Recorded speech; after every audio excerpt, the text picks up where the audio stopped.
മിനിഞ്ഞാന്ന് വൈകുന്നേരം കുമ്പളയിൽ വെച്ചാണ് കേരളത്തിൻ്റെ ആരാധ്യനായ മുഖ്യമന്ത്രി സഖാവ് പിണറായി വിജയൻ ഈ വികസന മുന്നേറ്റ ജാഥ ഉദ്ഘാടനം ചെയ്തത്. സാധാരണ നിരവധി ഉദ്ഘാടന പരിപാടികൾ മഞ്ചേശ്വരത്ത് നടക്കാറുണ്ട്. അതിൽ നിന്നെല്ലാം വ്യത്യസ്തമായി വലിയൊരു ജനകീയ മുന്നേറ്റമാണ് ഭാസ്കര കുമ്പളയുടെ രക്തസാക്ഷിത്വം കൊണ്ട് ആവേശഭരിതമായ കുമ്പളയിലെ ജനങ്ങൾ ഈ ജാഥക്ക് അതിൻ്റെ ഉദ്ഘാടന സമ്മേളനത്തിന് ഒരുക്കിയത്. കാസർഗോഡ് ജില്ലയുടെ 5 മണ്ഡലങ്ങളിലും ഇന്നലെ വൈകുന്നേരം കണ്ണൂർ ജില്ലയിലേക്ക് പ്രവേശിച്ച് പയ്യന്നൂരും സാധാരണ രീതിയിൽ ഒരു സ്വീകരണം എന്ന നിലയിലല്ല, പറഞ്ഞറിയിക്കാനാവാത്ത രീതിയിലുള്ളൊരു ജനകീയ മുന്നേറ്റമായിട്ടാണ് ഈ ജാഥയെ വരവേൽച്ചത്. ഈ വരവ് ഞങ്ങൾക്ക് ആർക്കെങ്കിലും ലഭിക്കുന്ന ഒരു ആദരവ് എന്ന് ഞങ്ങൾ കാണുന്നില്ല. ഇത് കേരള രാഷ്ട്രീയത്തിൽ വരാൻ പോകുന്ന നാളുകളിൽ നടക്കാൻ പോകുന്ന രാഷ്ട്രീയ പോരാട്ടത്തിൽ ഞങ്ങൾ ഏതു പക്ഷത്താണ് നിൽക്കുന്നത് എന്ന സാധാരണ ജനങ്ങളുടെ അടയാളപ്പെടുത്തലാണ് ഇപ്പോൾ ഇവിടെ നടന്ന സ്വീകരണ പരിപാടി ഉൾപ്പെടെയുള്ള പിന്നിട്ട എല്ലാ പരിപാടികളും. ഒന്നിനൊന്ന് മെച്ചപ്പെട്ട പരിപാടികളായിട്ടാണ് പയ്യന്നൂരായാലും കല്യാശ്ശേരി ആയാലും, കല്യാശ്ശേരി മണ്ഡലത്തിൻ്റെ ഭാഗമായി പഴയങ്ങാടി ആയാലും ഈ പരിപാടികളെല്ലാം നടക്കുന്നത്.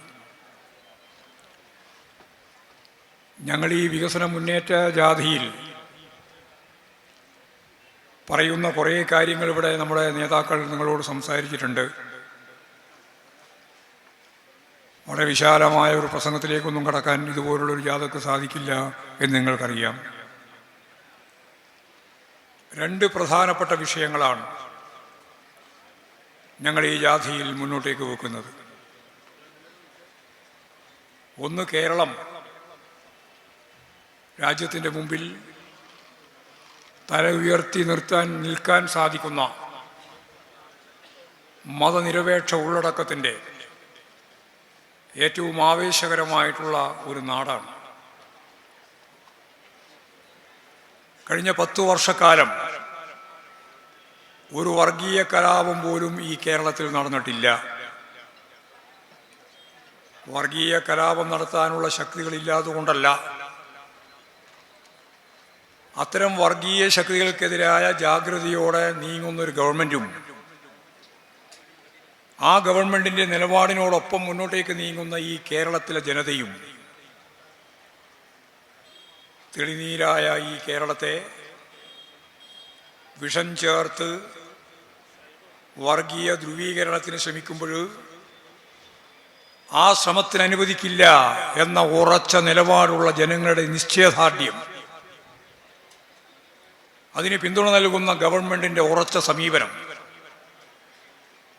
അതാണ് കേരളത്തിൻ്റെ സമാധാന അന്തരീക്ഷത്തിൻ്റെ പ്രത്യേകത. ഭൂരിപക്ഷ വർഗീയതയും ന്യൂനപക്ഷ വർഗീയതയും ചിലപ്പോൾ രണ്ടിനെയും ചേർത്തുകൊണ്ടുമെല്ലാം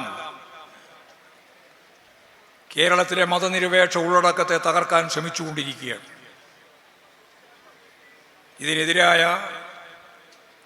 ജനകീയമായ പ്രസ്ഥാനം ശ്രീനാരായണ ഗുരുവിൻ്റെയും ചട്ടമ്പി സ്വാമികളുടെയും വാഗ്ഭടാനന്ദൻ്റെയും അതുപോലെ നിരവധിയായ നവോത്ഥാന നായകരുടെ തുടർച്ചയായി കേരളം കൈവരിച്ച ദേശീയ പ്രസ്ഥാനത്തിൻ്റെയും തുടർന്നു വന്ന കമ്മ്യൂണിസ്റ്റ് പ്രസ്ഥാനത്തിൻ്റെയും ഇടതുപക്ഷ പ്രസ്ഥാനത്തിൻ്റെയും സ്വാധീനം